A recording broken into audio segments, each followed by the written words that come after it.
In the prison drawings that I would see, the guys were always shaved head, goatee. They were either wearing like uh, they call it a white beater, those muscle tank tops. They all had these trim bodies, chest, arms. They all looked like a typical cholo back in the day. But they all had that Latin thug, presence and everything. Joey Chabolla's art pulses with the rich textures of his heritage. The rough and tumble streets of West Dallas, childhood memories marked by artistic letters from family in prison with their haunting grayscale shading, and a fierce, unapologetic queer gaze that reclaims and redefines masculinity on his own terms. There's something magnetic about the way Joey layers tradition and identity, blending Latino motifs like Aztec and Mayan patterns with bold portraits of beefy, bearded men who celebrate body positivity in all its forms.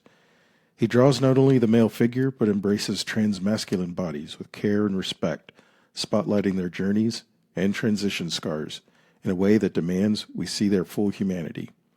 Joey's work isn't just erotica, it's a dialogue with culture, community, and resistance. He's carved out spaces for art that challenges conservatism, even in the local Dallas scene where queer art can sometimes feel too insular or restrictive. His pieces have traveled from local galleries to shows like Maricon X, carrying stories of resilience and celebration to wider audiences. And despite the struggles with censorship and the constant negotiation between vulnerability and desire, Joey's devotion to technique, those thick outlines, those delicate shadings, is his signature language. He keeps pushing boundaries with a wit and warmth that invites us all inside, to a club packed with the kinds of bodies and stories you don't often get to see celebrated. So get ready to enter a world where culture, queerness, and art blend in unexpected ways that are both deeply personal and profoundly political. This is Joey Chabolla on Art in the Raw. Joey, welcome to Art in the Raw. Thanks for having me. Yep, absolutely. So your illustrations kind of blend traditional homoerotic ideals with Latino influences. Can you share how your cultural heritage shapes your artistic vision and the stories you choose to tell? Well, I think a lot of the stories usually came from growing up. In West Dallas, there was gang activity. There's just a lot of you would see like graffiti sprayed everywhere, and this was back in the 80s, going into the 90s, and it was just kind of all over the place. And then another thing that kind of shaped it was getting letters from loved ones in prison, and they would do drawings that had this specific shading to it, that kind of grayscale shading that I like to incorporate a lot in my drawings. And I just kind of took that technique and fused that into what I do. I've always just drawing regular items, not homoerotic stuff. This was stuff back when I was in high school, just trying to figure it out. And I was just drawing, like an apple. I shaded it the same way I would shade everything, which was kind of in that, I don't want to say prison shading, but it was that general technique, where it was very dark on one side and it shaded gradually to the left over the top of it. And then it also had like the big solid outlines. And that I kind of held on to that in what I do, in basically everything. Every time I do a drawing, it always tends to have that nice thick outline, which I just kind of go for it. It's kind of key to me now. Yeah, that's kind of your signature. Would you say that shading technique that you just described was part of that Latino prison culture that your relatives were part of, or was that just a technique that your family, someone in your family used and you picked up on it? It was an uncle of mine that would get these letters, and he just told me where they came from, and they were religious drawings. A lot of them were like the praying hands or a cross, and they all had this very beautifully shaded backgrounds. Or when they would draw Jesus, drew the face was very well done and shaded beautifully, but that's what I pulled off of it. I know back then, I was a I was a Catholic and a Christian and whatever else I was. But what I took away from it was the shading, because I wanted to know, how did they do that? How did they draw that? And how did they make the cross look 3D? How did they make the hands look that way on a piece of paper? When I would draw it, it was like you put your hand on it, you trace it, and that was me drawing a hand. Yeah. I was never drawing like this or, like this, or trying to capture the planes of the knuckles. When I saw them doing it, I was just like, I want to learn how to do that. And that's when I got into seriously learning how to draw people. Were you already a little artistic as a child that way, or did those drawings that you received kind of inspire you to learn to draw? I was always drawing as a kid. I was drawing like dinosaurs and stuff like that. My mom, she was a cake decorator. And when she would start to design her cakes, she would set out a piece of paper, draw what she wanted, whatever the client wanted. Whoever was, getting the cake, they wanted flowers here. She would show me how to draw roses and stuff like that. So she gave me paper, she gave me a pencil, had me draw alongside her. And that's kind of where I got into it. Later on, my parents were very encouraging about, you want to draw, here's something to draw. Here's paper, here's whatever you need. Even to the point where I remember drawing on the wall in my bedroom, like when I was like 11. I was like, I just didn't have any paper, I didn't have nothing. It was the middle of the night, and I just took a pencil and I was just rolled over in the bed and started drawing on the wall. Oh, wow. And it was there for for about a year. And then one day I came home and my dad was just like, I painted over your drawing. It's like, oh, you could have at least told me. Yeah. Yeah. But yeah, they've always like been very encouraged. They sent me to like art things in the summer. And, if I wanted to take art classes, they were all for it. Especially my mom. She was she was pretty artistic in her way, but she really wanted me to go with it. She liked it a lot. So you think you got your artistic skills from your mom? Yeah, I think so. She when she would draw like her cakes, she was drawing like Daffy Duck and Woody Woodpecker and stuff like that. And I was like, I knew how to draw like the cartoon characters. It was back in the 90s, so everybody was drawing Bart Simpson back in the day, and that was the thing, Yep. I just kind of had to grow up and learn to draw other things, like realistic things. And it wasn't until I had to audition for the Arts Magnet High School where I actually had to draw realistic things, not cartoons, because they didn't want cartoons. They wanted bowls of fruit. They wanted, a skeleton. They wanted something that showed what you knew how to do and what you wanted to do. Nice. So, I mean, it was very basic when I got into high school, just drawing skills and everything. I mean, I had never used like oil pastels. I had never used watercolor. There were a lot of things that I had to go in there blindly, not knowing. And it was just pencils for the most part. So basically, I gave them a lot of white pages with grayscale drawings, and luckily, they saw the potential and they just kind of, come on in. So that's where all that came from. When do you think your artistic skill and your queer identity started to fuse into the art that you made? Well, I knew my queer identity was changing in the 7th grade. That was when I was in my first time in a PE class where we had to change and shower in a group. Yeah. And I think something clicked where I was just like, okay, I was, definitely, I was crazy nervous because, short, fat kid, nerd, basically. I was like, okay, I have to go do this, otherwise they're going to fail me in this course. Going home with an F was not key, at home. So I did it, and, you see things and stuff like that, and you start to see things differently. And then you get that weird feeling like, why do I feel this way? Why am I thinking about the guys in the shower long after I'm out of that shower, long after I'm already at home. Yep. So I knew that there was something going on there. And that was kind of like where that tripped. And later on, I found myself doing these tiny little sketches of naked guys. Mm-hmm. And Before you were even out of high school.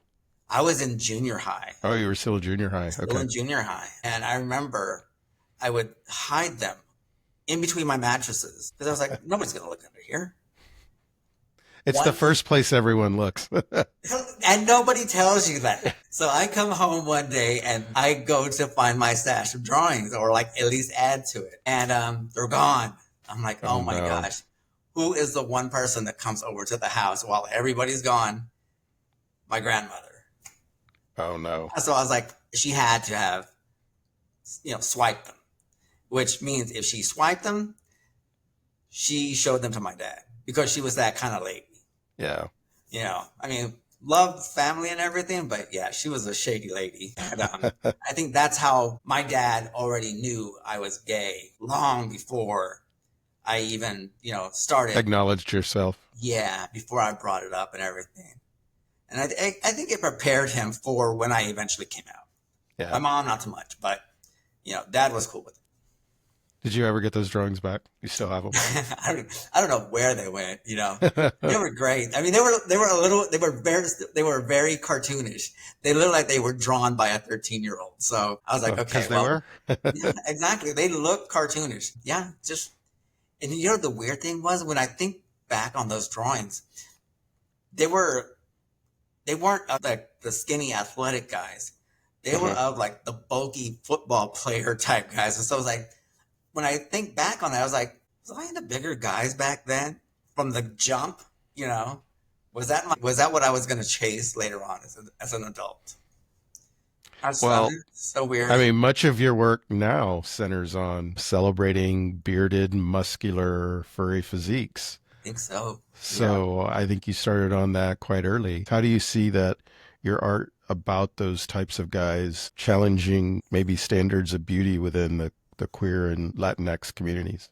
I think it's because like in the prison drawings that I would see, the guys were always shaved head, goatee. They were either wearing like what they call it a white beater. Those muscle tank tops. They all had these trim bodies, chest, arms. They all looked like a typical cholo back in the day. They all had that Latin thug, presence and everything. There were no big guys. There were no big bearded guys. So when I started drawing, I always focused on like the bigger the heftier guys. Later on in art history, everybody back in the day, like, the masters, they were all focused on drawing the most cut, well-defined guys. I never saw any art with like just the big, standard, normal looking guys. Yeah. So I think that's because I wanted to put that out there. I wanted to put that to the front for me. And I think that's kind of where I go to whenever I want to draw somebody. I usually go for the thicker, the bearded, the more sturdier type of guys. Gotcha. Not that there's nothing beautiful about a well-defined man. It's just what I tend to go to. Yeah, you draw what you like, right? Mm-hmm, exactly. How do you think you navigate the line between the eroticism of what you draw and vulnerability, especially in the context of some of your public exhibitions or social media censorship today? Oh man, like social media and stuff like that. When they tell you that, okay, you can't show this, it's like, okay, well, I'm going to find some place where I can show this. So my website is just a photo gallery. It's just a place where I can just put my stuff out there. If people want to see it, it's there. It's uncensored. It's what it is. Where I am, Blue Sky, they don't censor, so they're cool. But getting all of the, the meta censorship and all of that, I was just kind of like done. As far as like vulnerability and, putting that out there, I think where my vulnerability lies is in my technique. I'm very, very hard on myself when it comes to producing a well done drawing. I will beat my head beat myself over the head, trying to get the proportions right, trying to get the shading right, the lighting right. Am I too focused on the portrait and not the background? Do they even match up? So that's where I put my vulnerability, is my struggle to be good at what I do. I may not put a lot of emotion and message in my portraits, but it's part of me. This is what I do, and this is what I want to be good at. Yep. So your art kind of includes obviously your personal art that you do, but you've also done some commissioned work. How do you balance your creative autonomy in the commissioned work, In a commission and piece? also, yeah, with a commission piece and still meet the needs of clients? I think you have to find a happy balance between yourself and the client, and say, you have to give them what they want, but you have to give them what they want through your eye. Um, just as an example, a guy at TBRU came up to my booth, said I would love a drawing. Hot guy, great, no problem.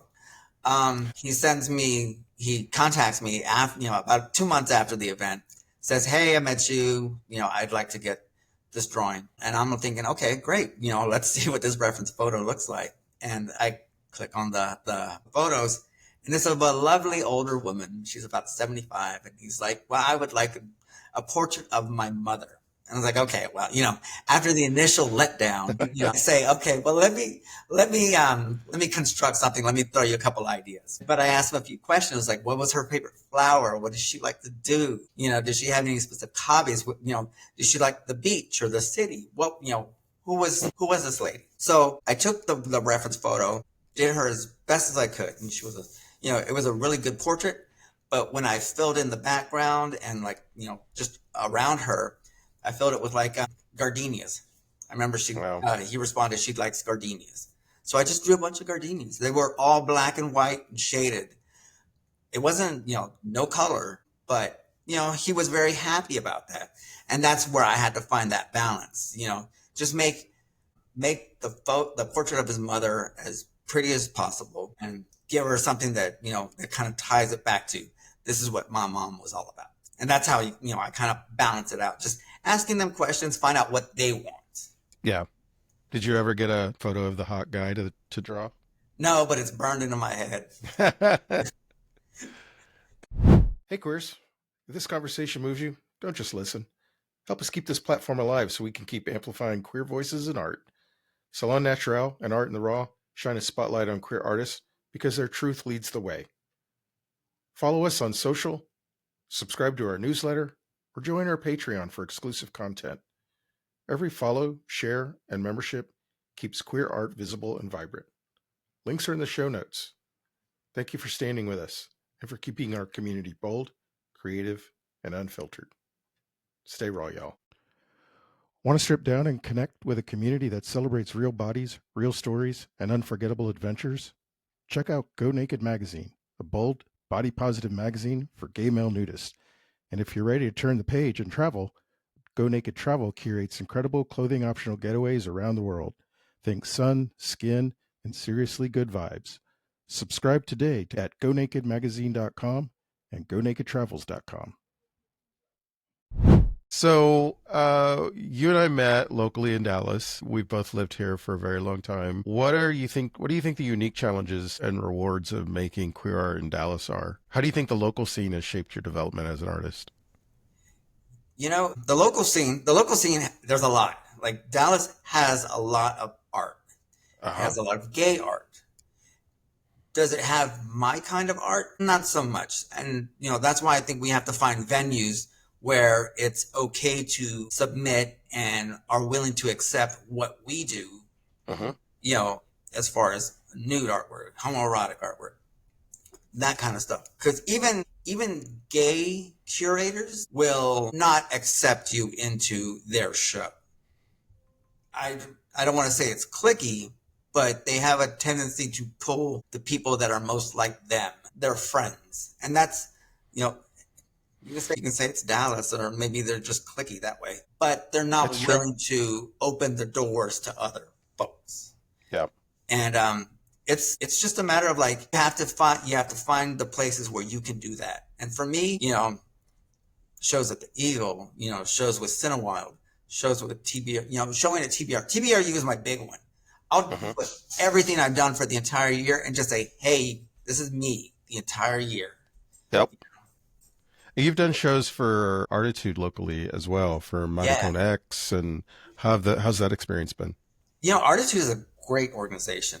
Meeting them and, working with those guys has really, really just kind of given me a lot of boost as far as getting out there in the art world as like, I'm more than just, dicks and butts, but it's, it's like they can see, the beauty in what I go through for making this art. Like right now, the Maricon X show that opened a couple weeks ago, rather than move it to another gallery in downtown Dallas, they're actually taking it down to San Antonio and hanging it up there. So that's good. I mean, another section of the state is going to get to see what me and my fellow Dallas artists have done, which is really, awesome. really awesome. Yeah. Yeah. I mean, I love working with those guys. They're good guys, and they have ideas of how to push things forward. And that's awesome. So one of your artist statements that I've seen before mentions how your art highlights a focus on both male and FTM figures. That kind of signals a deliberate commitment to trans inclusive representation. Can you describe your process for depicting trans masculine bodies in your work? Yeah, for trans masculine bodies, because there were people that I didn't realize that that's what they were. So when I go in to draw a female to male, I take a lot of things into consideration as far as what did they look like before and how do they progress now? How's their facial change? How does the facial structure change? Did they have operations? If they had the upper surgery, I want to showcase those scars, because the scars are like, it's a key signal of the change that they have gone through. I mean, this isn't just something that I think I'll do this over the weekend. No, this is stuff that they have to think about. Yeah. And, nothing shows that better than a scar that says, hey, I made the commitment to be who I am. When it comes to, just body structure, who are they going to be? Sometimes I think to myself, like, trans people, when they go through the changes that they go through, what they're doing is they're deciding to become the best version of who they are meant to be. They want to be this person. And I think for me, as just a gay cis man, I take being me for granted. I grew up being content with who I am. They had to struggle. So if you can pull that emotion into their face, into their body language, then I think you've really captured the essence of what they had to go through as a trans person. Male to female, female to male.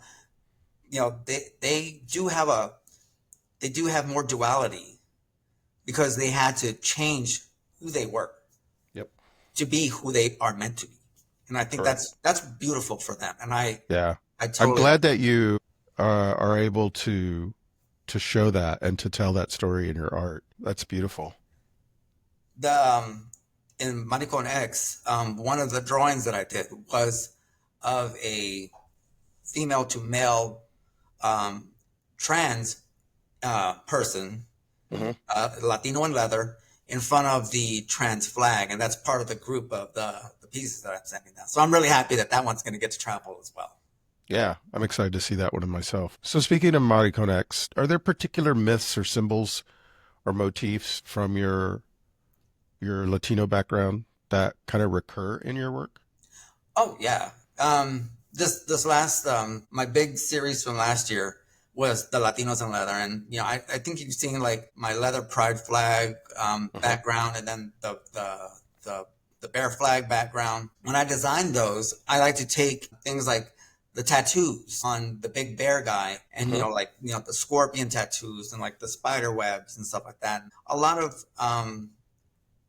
Latino imagery in that, and just, kind of shape him that way, give him that Mexican jawline of the beard and stuff like that. Just kind of shape how a Latino, a shy, like a shy bear, Latino bear would stand. And then for like the leather guys, same. One of them has tattoos and stuff like that, and then the other one, the hardware on their harness and I guess along his pants, I wanted to incorporate, my take on a traditional Mayan or Aztec motif.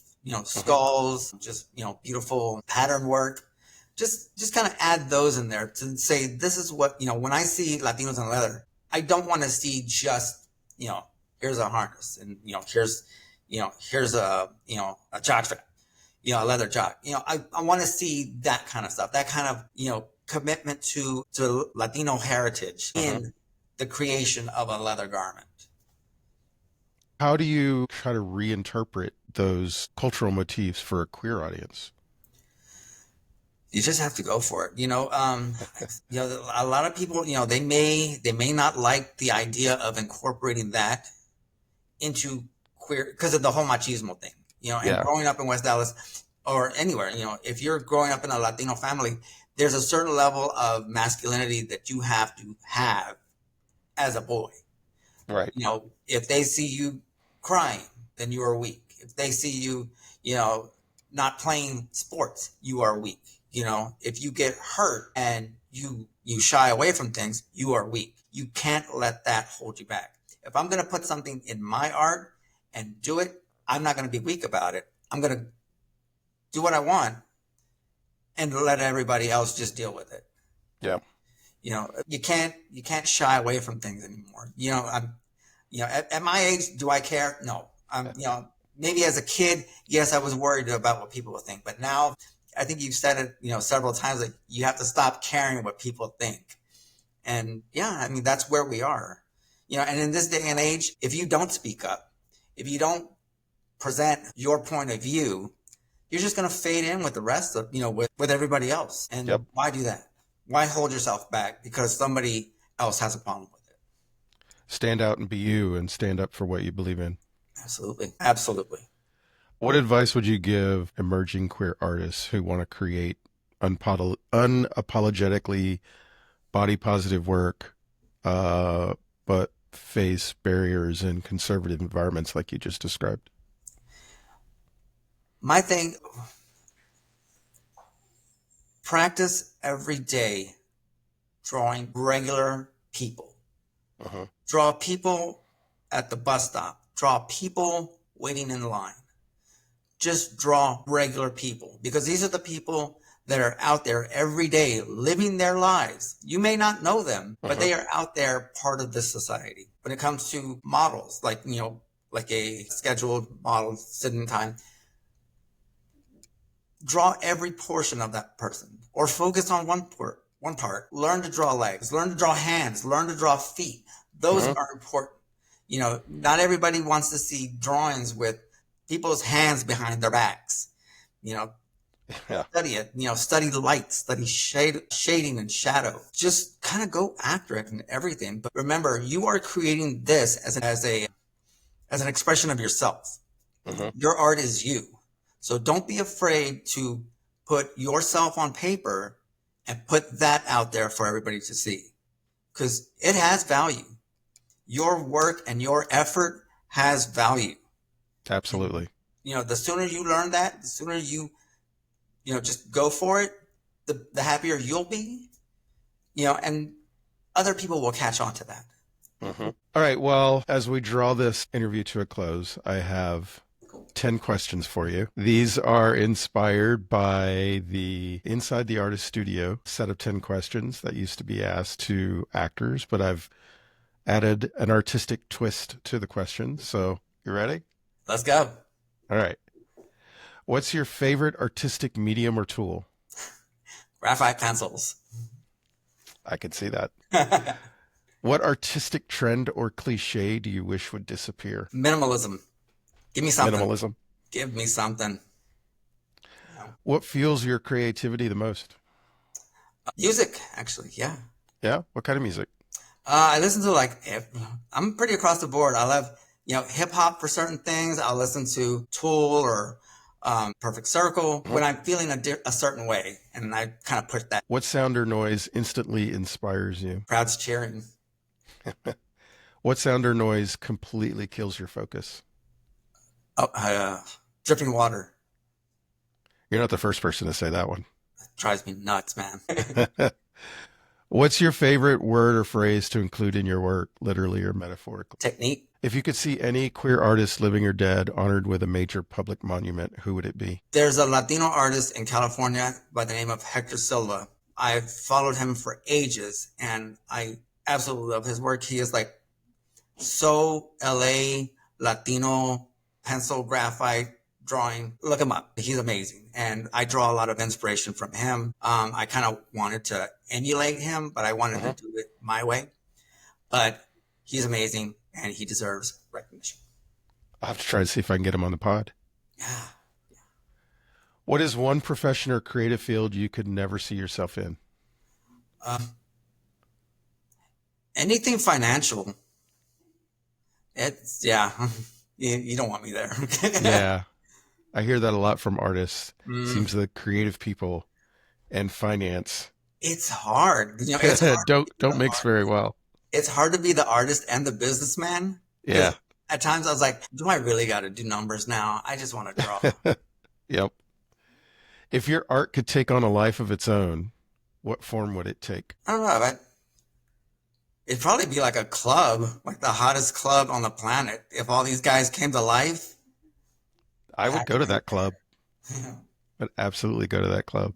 Pump some music. And finally, 100 years from now, what do you hope your art says about you to those who find it in the future? Man, that pervert could draw. Yes, you can. There you go. Love my art. Love my techniques. I want to be that. I want to be that guy. Well, thanks for joining me on this episode, Joey. I really appreciate Absolutely. it. You're a good friend, and I look forward to doing more art together with you. Absolutely. Thanks so much. I really, really enjoyed it, man.